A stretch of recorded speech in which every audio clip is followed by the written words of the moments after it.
Take your mind into the wonderful world of physical, emotional, psychological, and spiritual wellness. Ladies and gentlemen, welcome to the Kinetic Hour. Conversations with you and guests. With your host, Kenan, Wesley, Mason. That's me.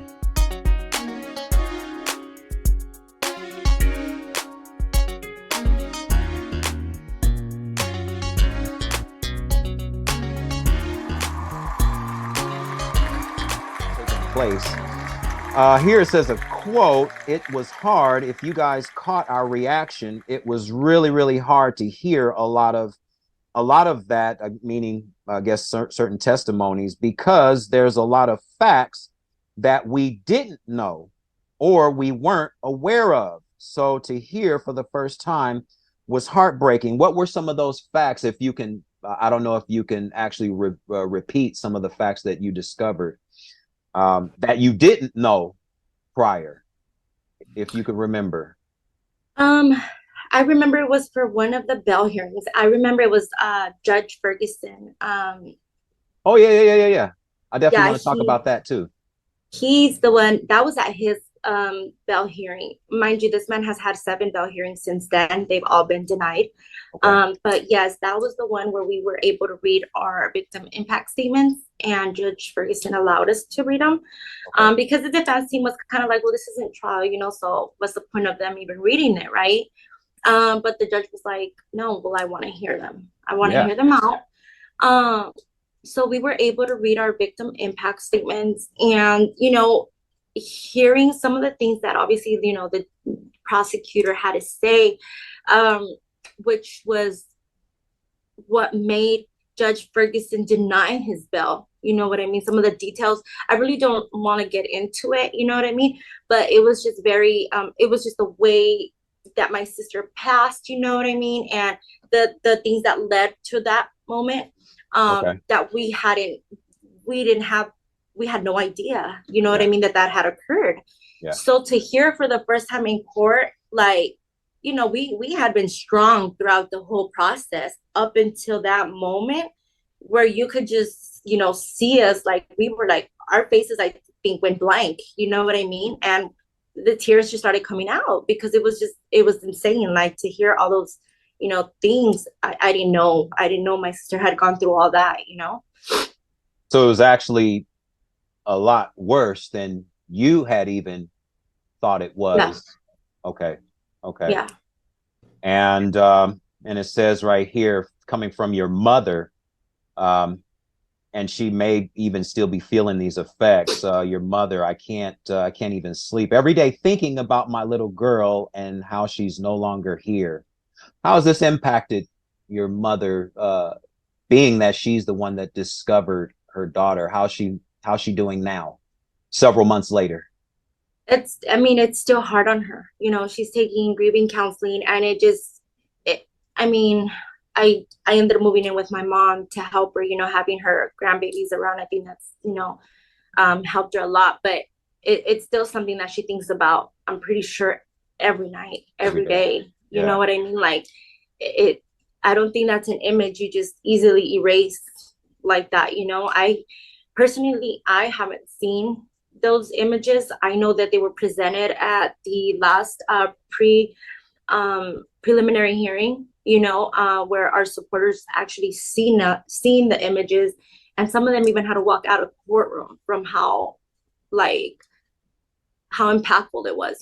I like I said, I haven't seen them. I don't want to see them. You know what I mean? I just want to remember my sister, how she was.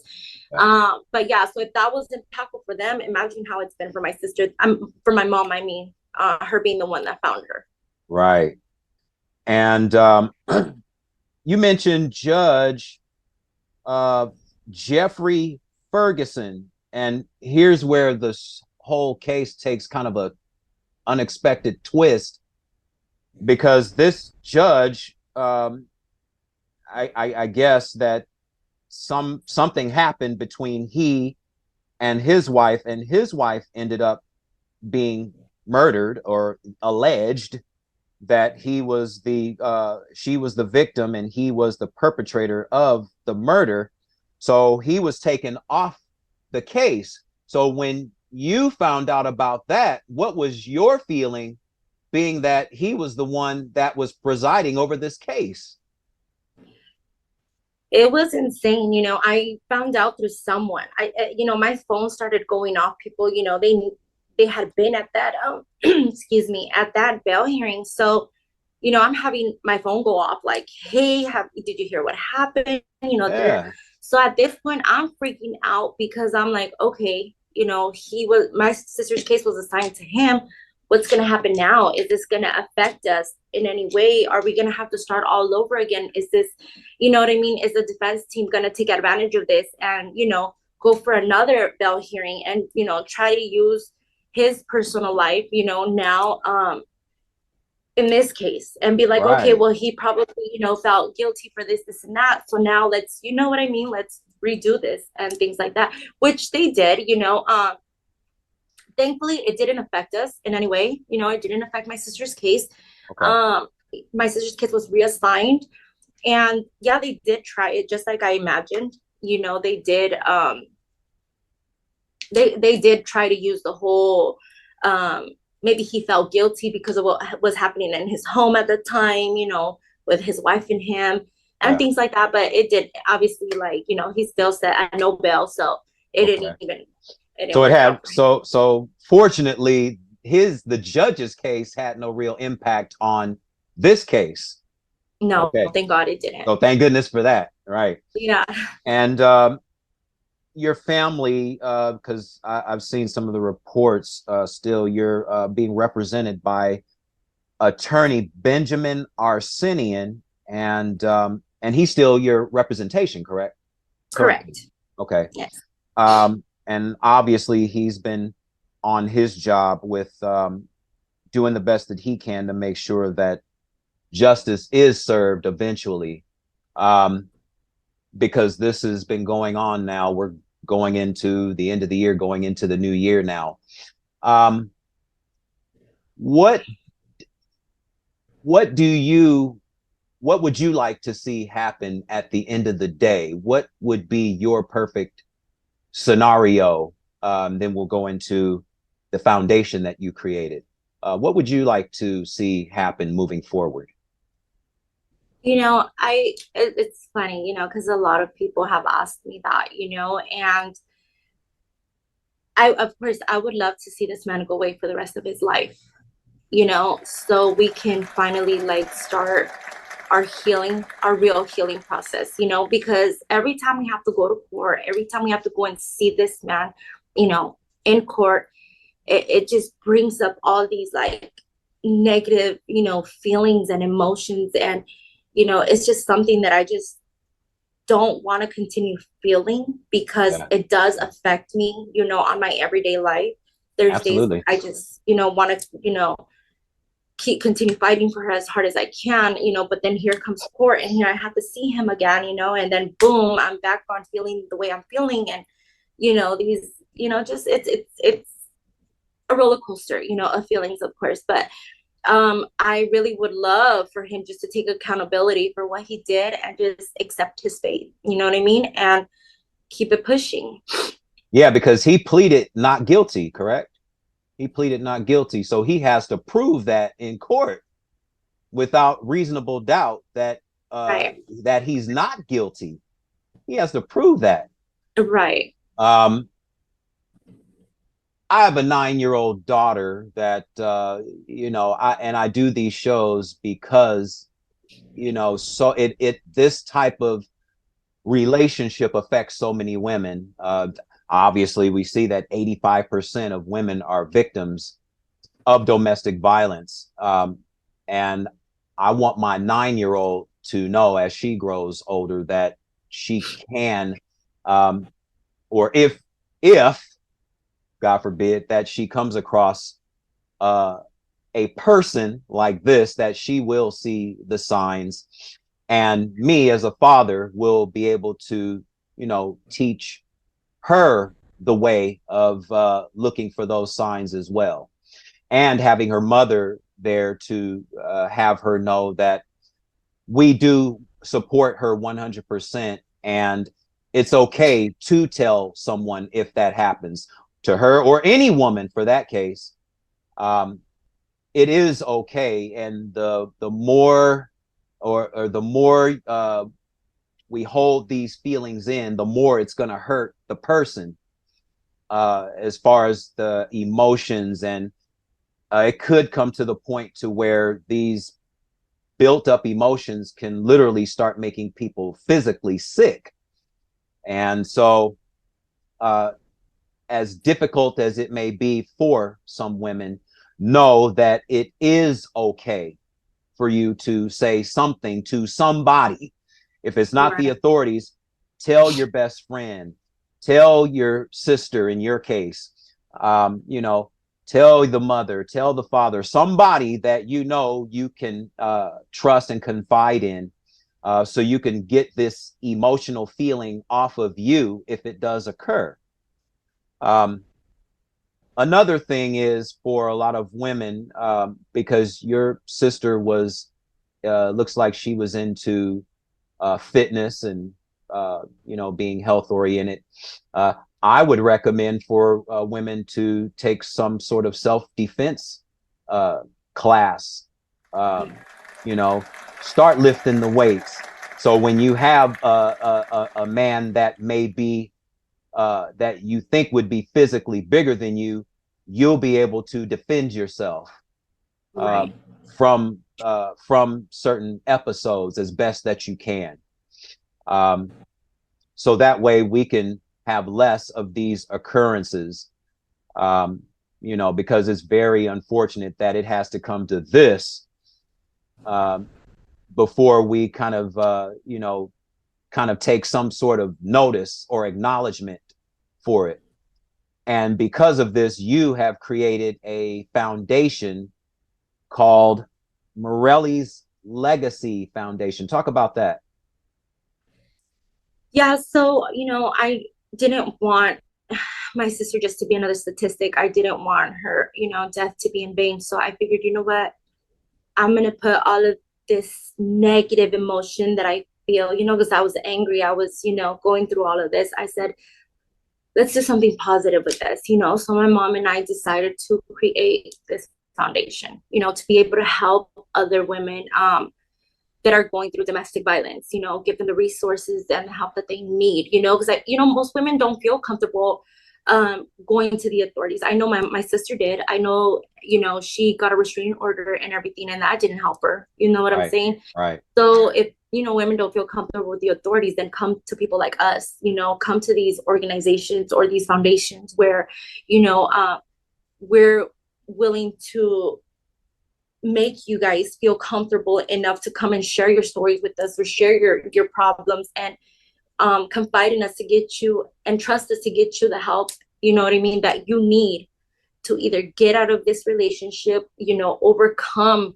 a relationship that you got yourself out of, you know, and things like that. And that's also what pushed me to create this petition that I have going right now for my sister. I'm working on the Mirelles law. I have a petition on change.org, where I'm supposed to get 100,000 signatures for it to be considered, you know, or noticed, in other words. So we have a long way still, you know, but I'm not giving up. You know, I've been reaching out to everyone that I need to reach out to.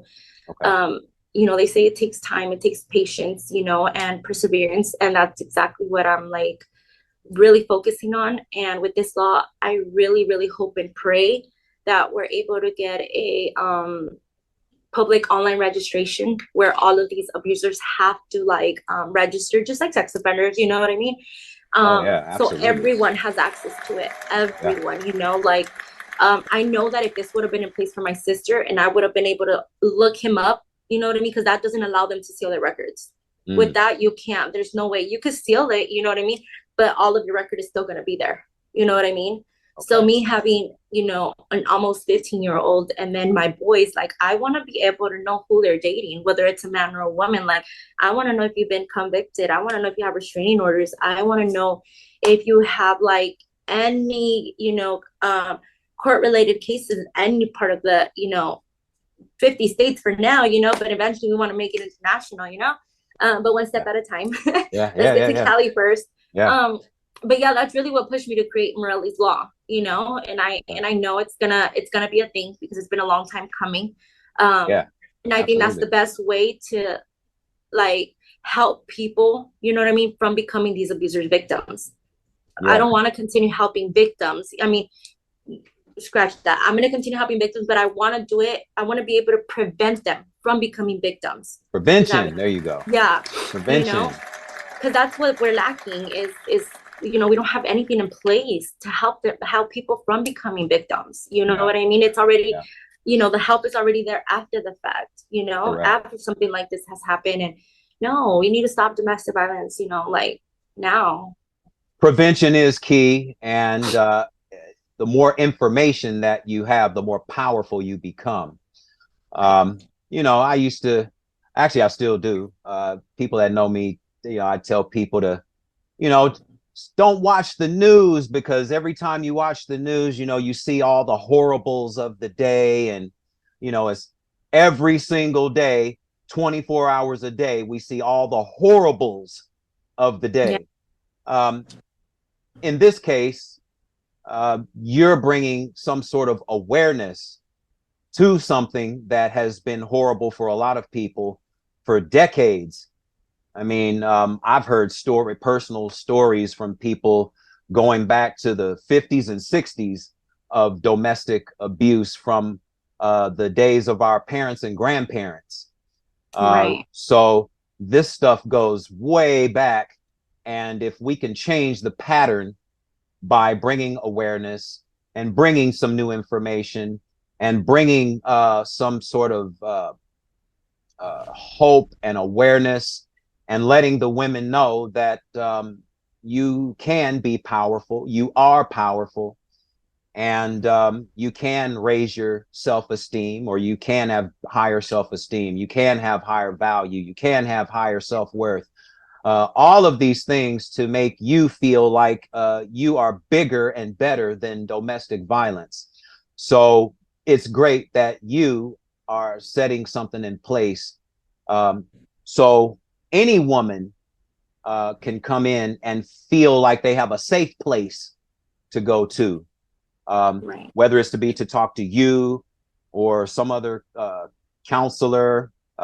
Myself, I'm in holistic psychology. I can make myself available to those that are coming out of relationships of verbal or physical abuse. So this is a great thing that you're doing and bringing this type of awareness to the general public, and we need more of it. So thank you for that. As we wrap up here, I'm just gonna punch a few things up here, and you can kind of let's see if I can actually share a few things here. Now, when you see something like this, what comes to mind? I don't know if you see up this picture here. Now, this is you and your mother and your sister. That's Mirelle, correct? Yes. Yes. What comes to mind when you see a picture like this? And the people on Instagram Live can't see this, but the people on Facebook can. What comes to mind when you see this? When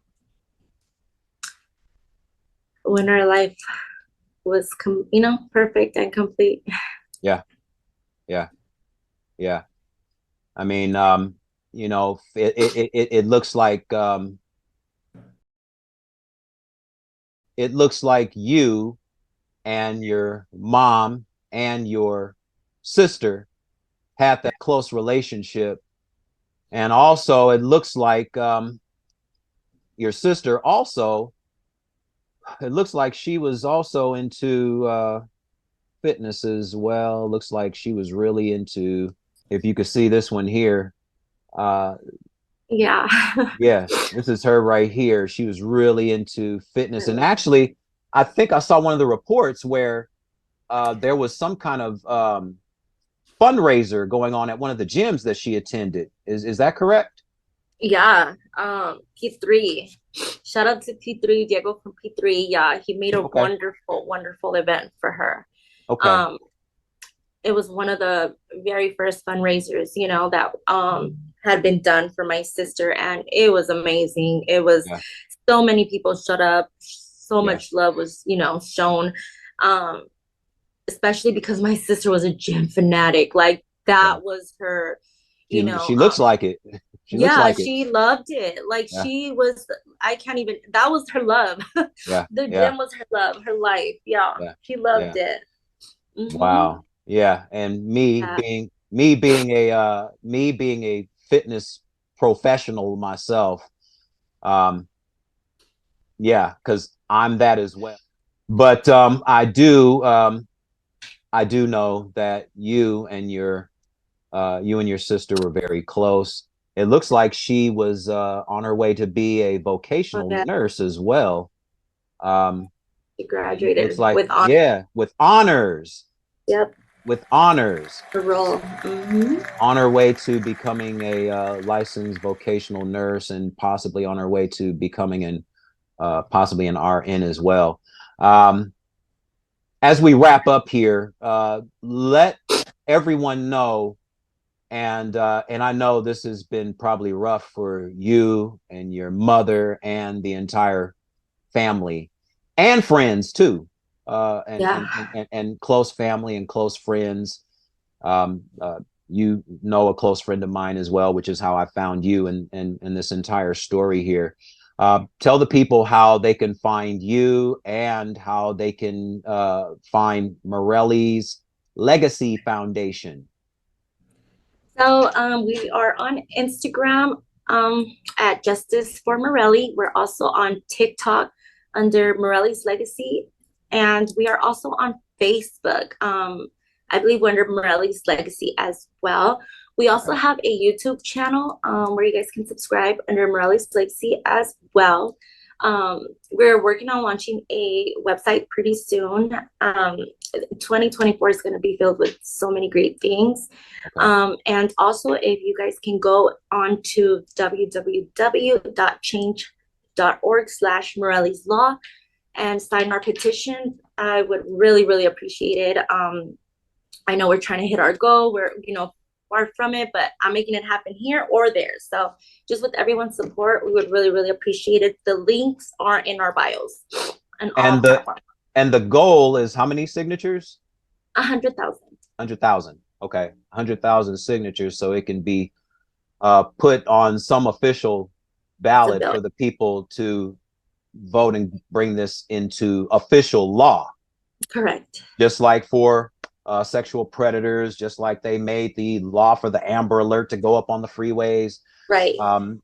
So let's make some awareness to this, and I'll post all that up in post-production so people can actually see where to go and how they can find you. So go to her Instagram page, go to Facebook, go to TikTok, wherever you need to go on social media to find Sandy, and let's get let's see, Morelle's Law. Morelle's Law. Let's try to get that to come to fruition. Sandy, thank you so much for coming on the Kinetic Hour. I know it's not the easiest thing to talk about this, because I know you've been talking about it for several months now. So thank you for taking the time out to come here to the Kinetic Hour to bring some light. And you keep being that light as well. Keep being beautiful, keep being that beautiful light that that kind of radiates for the people to see. And justice will be served eventually. So thank you again for coming on the Kinetic Hour. And to everyone listening and watching, check out Sandy and check out Morelle's Legacy Foundation, and you can help out in any way that you can, so we can get these 100,000 signatures, so we can get it into law. So once again, go to my YouTube channels. It's always to the Kinetic Hour. and that's KENNETIC, the Kinetic Hour, and Kinetic Fit and Wellness Info. So again, Sandy Caceros, thank you. And to everybody listening and watching, until next time, thank you. Thank you.